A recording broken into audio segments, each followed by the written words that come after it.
U.S. Secretary of State Anthony Blinken has given his speech outlining the administration's policy toward the People's Republic of China. And this Reuters article here describes it as a long-awaited speech on U.S. strategy to address China's rise as a great power. And I honestly do not understand why the U.S. feels it needs to address China's rise as a great power. I didn't realize that the US was the arbiter of who can and cannot be a great power. I didn't know that China had to check in with the US about becoming a great power. Now, the reason China is becoming a great power is because it has 4 to 5 times the population of the US. The Chinese government, the Communist Party of China, has invested tremendously in lifting its population out of poverty, giving them an education, and producing a society in which they can perform hard work and achieve this accomplishment, this rise to power on the global stage. This is a collective achievement of the Chinese people. They graduate millions more every single year than the US does in critical fields like science, technology, engineering, and math. They have access to plenty of resources. It is inevitable that they will surpass the US. The US, to think that this is something that they have to stop, is utterly irrational. It's completely irrational, is disconnected from reality. It would be like me as a middle-aged man being bent out of shape about a 20-year-old who's going to beat me at the next track meet at the sprint. And then instead of me accepting the inevitability of that defeat, I'm going to try to turn his friends against him. I'm going to put poison in his water to make him sick before the match. I'm going to try to lobby the sporting organization sponsoring the track meet, try to get them to bar him from competing. This is the type of things that the US is trying to do to stop China from surpassing the United States. And it even says in this Reuters article that US President Joe Biden vowed not to let China surpass the US as global leader on his watch. It is complete madness. It's complete madness. Why would a smaller country like the US, it is a smaller country, why would it be trying to stop China from surpassing it? It is the natural progression of human civilization. If we believe that all human beings are equal and China has a significantly larger number of human beings, and those people are producing a developed society, why would they not surpass the United States, all things being equal? And so what the US is doing, and what Secretary Blinken is laying out in his speech, is how they're going to create an environment around China so that things are not equal and that they don't surpass the United States. So I'm going to go over, I actually have a lot of points here. I'm going to go over this real quick. The link to the speech will be in the video description below. If you're like me, it's going to boil your blood just listening to it, knowing what's actually going on in reality and the alternate universe that Secretary Blinken must think people live in to believe anything that he's saying. So he's talking about this rules-based order, this international order built after the world wars. He talks about the UN Charter, the Universal Declaration of Human Rights, sovereignty, territorial integrity, self-determination, the peaceful settlement of disputes. And then he accuses Russia of attacking the international order by invading Ukraine. He's saying this as the US is illegally, militarily occupying multiple nations around the globe and waging wars and proxy wars around the globe. And the US had only just recently pulled out of Afghanistan after a 20-year military occupation and leaving that nation in shambles, absolute shambles and in violence. The US is still illegally occupying Iraq, despite the government in Iraq telling the US to leave. They refuse to. They are staying there. The US military is occupying eastern Syria. And they're not just, that's bad enough. They're not just occupying eastern Syria. They're occupying it specifically because that is where Syria gets the majority of its wheat and oil, food and energy. And they're doing that specifically to starve the Syrian people into submission and finish the regime change war that they were waging against Syria since 2011. Yes, that's what that was. Russia blocked it militarily. The US is trying to get it by starving these people to death. Now, this AFP article in Syria's breadbasket, Kurds and regime battle for wheat, there's one of these think tank experts who weighs in. He says Assad needs access to cereal crops in northeast Syria to prevent a bread crisis in the areas of western Syria that he controls. Wheat is a weapon of great power in this next phase of the Syrian conflict, and the Kurds and their U.S. allies have a significant stockpile of this wheat weapon. It can be used to apply pressure on the Assad regime and through the regime on Russia to force concessions in the UN-led diplomatic process. That was Nicholas Heras of the Center for a New American Security. This is a think tank funded by the U.S. government through the U.S. Department of Defense. So that's what's going on in eastern Syria, while Secretary Blinken is wagging his finger at Russia. And this isn't whataboutism. This is two separate things. The situation in Syria exists thousands of miles away from U.S. borders. What was going on in Syria posed zero threat at all to the United States. Ukraine is right on Russia's border, used to be part of Russia. Part of Ukraine in 2014 held a referendum and rejoined Russia. And from that point onward, the government in Kiev, installed into power by the U.S. after a violent coup sponsored by the U.S., ousted the elected government. They waged war on the people of the Donbas region in eastern Ukraine, killing Russian-speaking Ukrainians right on Russia's border. And they also threatened to take Crimea back by military force, despite the people living there deciding to leave Ukraine and rejoin Russia. So these are two entirely different situations. And here is Secretary Blinken talking about what Russia is doing in Ukraine. Ukraine also thousands of miles from U.S. shores, and completely skipping past the ways that the U.S. is violating the UN Charter and violating the territorial integrity, the sovereignty, and the self-determination of nations around the globe, including Syria and Iraq. So that's a little bit of an issue. Right off the bat, that's a bit of an issue. But that's how he decided to start his speech. And he says, despite this war going on in Ukraine, China is still the biggest threat. That's what he says. It's still the biggest threat to this international order. It's the most serious long-term challenge to the international order, the People's Republic of China. He says China wants to reshape the international order, but let's just say that's true. What if China wants to reshape the international order? Who's shaping it now? Obviously, the US. If China's going to be the largest, most powerful economy and military, why shouldn't it assume the leadership position? What is actually determining who is and isn't leading the international order? Who voted for the U.S. to be its leader? So we have to assume that it's determined by who has the most military and economic might. And if that is going to be China soon, then why wouldn't it start shaping it? Why does China have to find its place under this international order according to the U.S.? Why couldn't there at least be a mutual discussion about this? But Secretary Blinken is making it very clear that China has no right to do this, even if it has a larger population and will soon have a larger economy and military. The U.S., for some unspecified reason, and I have a funny feeling it has to do with the fact that it's a rich white nation, and it is a continuation of generations of rich white nations pursuing very racist imperialism. And if that offends you for some reason, the fact that for generations, Western civilization, white nations have pursued racist imperialism, colonizing nations around the globe, overriding or just outright erasing their culture, even their language in some cases. If that somehow offends you, that stating that fact, that is a thing that has gone on and is still going on right now, then you're probably part of the problem. Now, Secretary Blinken, just like in the title of that Reuters article, he claims that the U.S. isn't seeking conflict or a new Cold War with China, but for decades, the U.S. has already waged a low-intensity proxy war, covert war.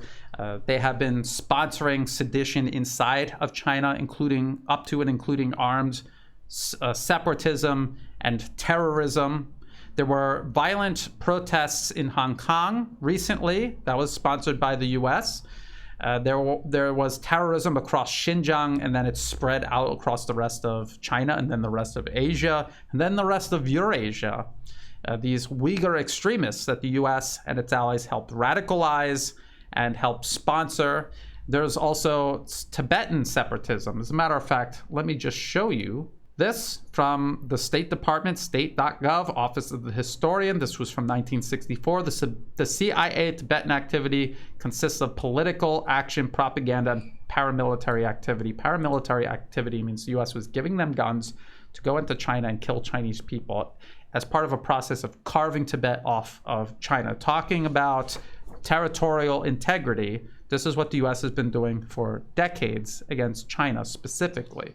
When Secretary Blinken suggests that China or anyone else is undermining a nation's self-determination, he claims it's through debt trap, diplomacy, and the Belt and Road Initiative infrastructure investments that China is making.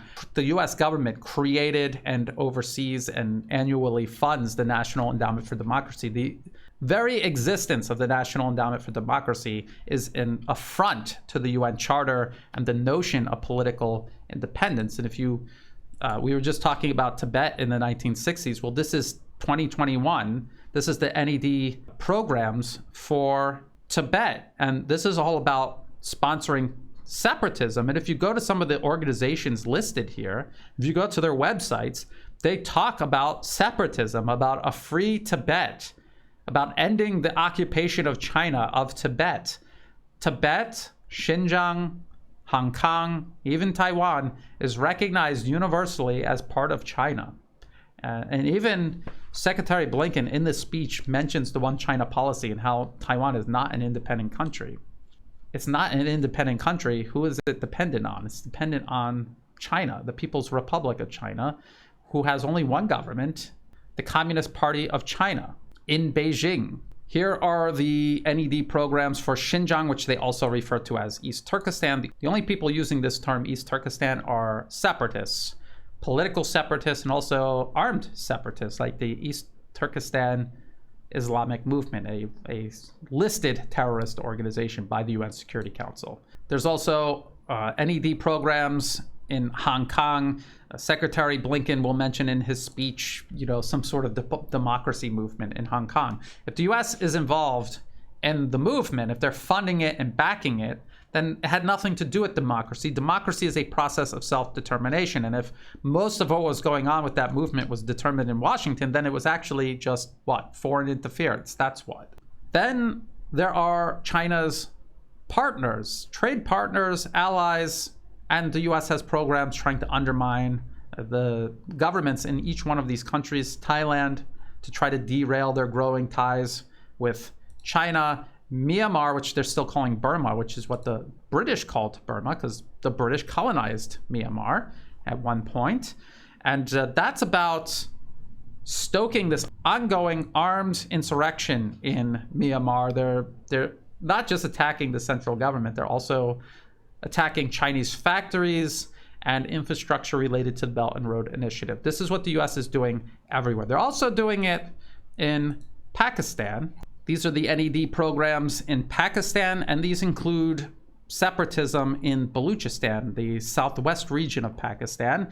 And when I say that the US is waging a low-intensity war on China, up to and including today, I mean they are killing Chinese people, both in China and around the world. And it was very recent, just last month. This is from France 24. 4 killed by female suicide bomber near China Institute in Pakistan. A woman suicide bomber from a Pakistan separatist group killed 4 people, including 3 Chinese nationals, in an attack on a minibus carrying staff from the Confucius Institute at Karachi University on Tuesday. The Baluch Liberation Army, they're the ones who took credit for the attack. Now, it's important to understand that it's not just me connecting this in my mind. This was the US doing this openly. There were articles like this back in 2011. They have been supporting Baluchistan separatism for years. Free Baluchistan.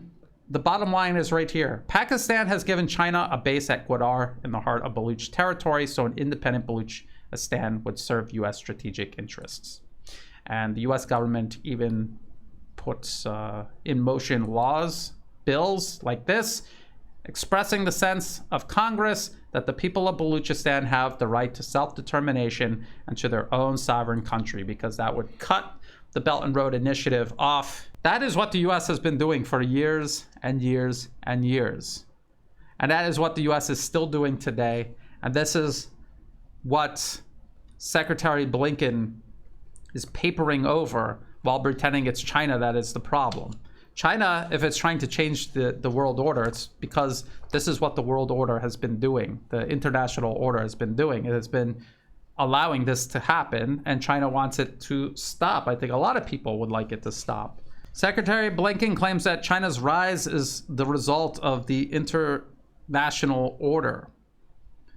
China took advantage of the international order. This is a classic racist trope that non-white people or non-white nations, their only way of achieving anything is by stealing it from white people. He's essentially saying that China is only big and powerful and strong and prosperous because of the Western-led international order.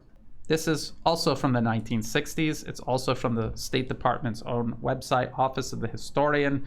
It says, courses of action in Vietnam. The February decision to bomb North Vietnam and the July approval of Phase 1 deployments make sense only if they are in support of a long-run United States policy to contain communist China. The U.S. was waging wars that killed millions of people for the sole purpose of encircling and containing China since the end of World War II up until today. China did not rise because of the international order led by nations like the United States. It rose in spite of it. U.S. Secretary of State Antony Blinken is using a racist trope to try to explain away China's rise in a fashion that denies the contributions, the hard work, and the dedication of the Chinese people that achieved it, in spite of the obstacles put in front of it by the West, not because of all of the gracious help of the West. He also repeats these claims that China is threatening trade, like in the South China Sea. And I've pointed this out many times before. There is this. This is called China Power. It's part of CSIS. It's actually a US government-funded think tank. And it says how much trade transits the South China Sea. And you see this big dot here. 26% benefits China. And look at all of these other major benefactors of trade through the South China Sea. And who is the prime trade partner of all of these nations? Yes, it's China. And look at the United States over here with that little dot. 2%. Thailand is 5%. So China is not interested in disrupting trade in the South China Sea. The U.S. is, because it knows how vital that is for China and its rise. Again, this is the U.S. trying to sabotage China because it's inevitably going to surpass it. Then, he says a few key phrases that I think would be important to translate. So one is he's claiming that China is harming companies around the world. That, let me translate that for you. It means outcompeting them. We cannot rely on Beijing to change its trajectory. That basically means they are not going to do what we tell them to do. We will shape the strategic environment around Beijing to advance our vision for an open, inclusive international system. Let me translate that for you. It means to meddle, to undermine, and destroy Beijing's partners, to isolate China internationally, and to then undermine and destroy China itself. That's what that means. That's what they're doing in Europe right now. They're overthrowing all of the governments that are friendly with Russia, replacing them with hostile regimes. They are removing all of Russia's friends and trying to isolate them diplomatically, economically, militarily, and then they're going to try to work on destroying Russia itself. And the exact same process is underway versus China. He also says free and open Indo-Pacific. The U.S. created this term Indo-Pacific to expand its sphere of influence all the way from its coastline on the Pacific Ocean to India. You have to cross an entire ocean to reach Asia. The U.S. has to cross an entire ocean to reach Asia. And yet it's claiming that the Indo-Pacific, this is a region that it has influence in. It's part of its sphere of influence all the way to India. I mean, look at a map. It's nowhere close to the U.S. This is a nation in modern times establishing, defending, and clinging to its empire, trying to expand its empire in a period of time where they can't openly say that that's what they're doing. That's why they have all of these euphemisms for everything. And he says a lot of other things that are just utterly ridiculous. He says, well, we allow Chinese media to operate freely in the US, but the Chinese don't allow the US to operate freely in their information space, which is totally untrue. Yeah, China does not allow the US to operate freely in its information space, just like they don't allow US jets to fly around in their skies. But the US, who claims that they're against censorship, that's all they've been doing. They just wiped out Russian affiliated media in the US completely out. YouTube deleted it completely off their platform for everyone around the world, not just for its audiences in the US. As Secretary Blinken is saying these things, these are things that the US itself are undermining openly. Secretary Blinken also says that, one of these strengths that America has is its democracy, and that they debate each other, they argue, they disagree, they challenge each other, including their elected leaders. But he also left out how dissenting voices are deleted off of US-controlled social media, and how people exposing US crimes against humanity, these people are silenced. They're locked up in prison. That includes Daniel Hale, who exposed US drone warfare around the world, how 90% of the people US drones kill are innocent civilians. He's rotting in jail right now. Chelsea Manning rotted in jail. And Julian Assange, he's rotting in jail. And the US is trying to get him extradited back to America. Well, back to America. He's an Australian citizen. They're going to throw him in jail, probably for the rest of his life, solely for exposing US crimes against humanity. That's how the US actually operates. And again, they're wagging their finger at China. And it's not whataboutism. China's not actually doing this. The people China throws in prison are people who are taking money from the US to divide and destroy China. I just showed you all of those NED programs. You show me the equivalent that China is using against the US. Show me evidence that Julian Assange is a Chinese government agent. Now, he also talks about Xinjiang. He talks about this genocide that's going on in Xinjiang. And then later on, he talks about forced labor. So which is China killing all the Uyghurs, or are they enslaving them? Well, which is it? Or is it somehow both? And then could you please explain to me how that works out? And there's no evidence that either one of these are taking place. I've looked into this extensively. There's report after report on this. I've read them all and I've looked for the evidence, and there is none. It's all based and connected to these US-funded groups that I showed you, funded by the US government through the National Endowment for Democracy. It is them just trying to poison the world against China. Now, even if it was true and China locked up 1 million Uyghurs in Xinjiang, let's just say that it was true, that there was somehow evidence of this and it was true. What the US itself has done on the global stage is still many times worse. What it did in Iraq in front of the entire world for all to see, invade Iraq, kill 1 million Iraqis, 1 million Uyghurs in detention centers in Xinjiang. That pales in comparison to what the US did to Iraq. And it's not whataboutism, because China didn't do that. They didn't kill 1 million people. The US did. And they continue killing people in that part of the world. And before the invasion of Iraq and then the mass murder of the Iraqi population, over 1 million dead, they were sanctioning them. Again, deliberately trying to starve the Iraqi people into submission. And it was then Secretary of State Madeleine Albright who said it was worth it to starve out 500,000 Iraqi children, kill them, because that was worth it to stop Saddam Hussein from obtaining nuclear weapons that she and the rest of the US government knew Iraq didn't have and wouldn't have. It was a lie. It was about regime change. It was about coercing other nations, exactly what the US is accusing China of, but in reality, what the US is doing in reality and continuously. He also talks about Hong Kong. He says, China says Hong Kong is its internal political affairs and no one has a right to get involved, which is absolutely true. It is. And Secretary Blinken says, no, that's not true, because China made an agreement during the handover, and he never explains what the handover was. And they said they were going to do all of these things after the handover, and they didn't do it. What was the handover? The handover was the British Empire taking Hong Kong by force, occupying it for decades, and then making an agreement with China, who then at that time was not as strong as it is now, an agreement made under duress in exchange for the UK finally leaving this territory that was never theirs in the first place. It's like a maniac breaking into your home, holding you hostage, and only leaving after you sign a paper with all of these ridiculous terms, that, like how you have to leave the door unlocked so he can come in and watch football on the weekend. The second he leaves the door, you're going to lock it. You're going to call the police. And if he tries to get back, because you know he's going to try to come back, you'll be armed and ready for him. And and you're not going to follow a single item on that agreement you made with him because it was made under duress. It's exactly like that.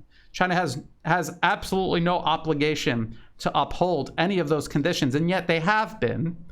And again, it's just the US and the UK claiming they haven't, because what their plan was to leave a ticking time bomb in Hong Kong. So even though they technically handed it over, they would cultivate these political forces that would pursue separatism. And any attempt by China to stop that would be depicted as them going back on this agreement. There's a lot more to it than Secretary Blinken leads on to. Again, Secretary Blinken repeats this racist trope that non-whites can only innovate if they steal. He says Beijing wants to put itself at the center of global innovation and manufacturing, increase other countries' technological dependence, and then use that dependence to impose its foreign policy preferences. Again, this is the U.S. projecting 100%. And Beijing is going to great lengths to win this contest. For example, taking advantage of the openness of our economies to spy, to hack, to steal technology and know-how, to advance its military innovation and entrench its surveillance state. China has capabilities, military capabilities, along with Russia, that have no equivalent in the West. So who did they steal that from? Think about that. It's this racist trope that a non-white nation cannot succeed unless they're somehow stealing and getting help from the superior white race. That's what the Secretary of State of the United States is pushing publicly in a formal speech in front of the entire world. Then he talks about Taiwan, and he talks about the one China policy, and he admits that the U.S. doesn't recognize Taiwan as an independent country, has an unofficial relationship with Taiwan because Taiwan is not a country. It recognizes the one China policy. It's against any sort of unilateral change in the status quo on both sides of the strait, even though it really has no say in the matter at all, because this is a matter of China's internal political affairs. Taiwan, if you uphold the one China policy, you recognize Taiwan as part of China, and therefore everything going on in Taiwan is a part of China's internal political affairs. And yet, as he's saying that he recognizes the one China policy, he's also completely backtracking from it. If you recognize Taiwan as part of China and you do not support its independence, but you're pumping weapons into this territory, what is that? And you're doing it against the wishes of Beijing. How are you respecting sovereignty and self-determination of China if you're recognizing Taiwan as part of China, but then you're undermining China's sovereignty over Taiwan by pumping weapons and supporting a government that is starting to pivot toward independence? How are you doing that? And it's what the US does everywhere. They backtrack on all of their agreements. They made a nuclear deal with Iran, they backtracked on that. They shredded all of their arms control deals with Russia over the years, regardless of who was president. And they're doing the same thing with the one China policy right now. And worse still, is this something that you would do if you were respecting a nation's sovereignty and not meddling in its internal political affairs? If you recognize Taiwan as part of China, you understood that China sees it as its own territory, would you then go against Beijing's wishes? Would you go and station your nation's troops in that territory? The obvious answer is no, but that's what the US did anyway. Voice of America, this is US State Department media, US nearly doubled military personnel stationed in Taiwan this year, and it was all a big secret. And they even admit that we don't even know what they're doing there. It's obviously the US creating the problem around Taiwan, and Secretary Blinken and many others across the US government are saying, China's the problem. Look, they're flying their jets around Taiwan. If you recognize the one China policy, you recognize that is the territory of China. So why isn't China able to fly jets around Taiwan? And if you look at where those jets are flying, they're flying nowhere near what would be Taiwan's airspace if it were a country. So even though it is by right China's territory, China's still careful about it. They're still delicate about it because they know it's a sensitive issue. And yet the US is going to twist it around and make it look like China's, you know, buzzing Taipei, like flying warplanes between buildings in Taipei. All while the US is secretly putting troops in Taiwan. It's China that's the problem, not the United States. Again, Taiwan is right off the coast of China. The US has to fly or sail thousands of miles from its own shores to reach Taiwan. Think about that. Who's creating the problem here, and how is it even an issue for the US? So that was Secretary of State Anthony Blinken's speech regarding China. China better do what the US says, or the US is going to create an environment around China that forces it to. That is essentially Secretary Blinken's message. And this is the US clinging to this unipolar world order where it imposes itself upon all other nations, and its refusal to work itself into the multipolar world as a constructive member of it among other nations. They refuse to do that. And I have warned people many times that this anti-Russia campaign that the US is in the middle of right now, either in the middle of it or once they're done with that, it's going to shift directly over to China. And we could already see them putting the pieces together to do that. And it will be as bad, if not worse, than what we've seen the Western world try to do to Russia and Russian people everywhere, all around the world, whether they have something to do with the Russian government or not. That's what's ahead. This is what we need to prepare ourselves for and what we need to keep our eye on. I will definitely be keeping an eye on it.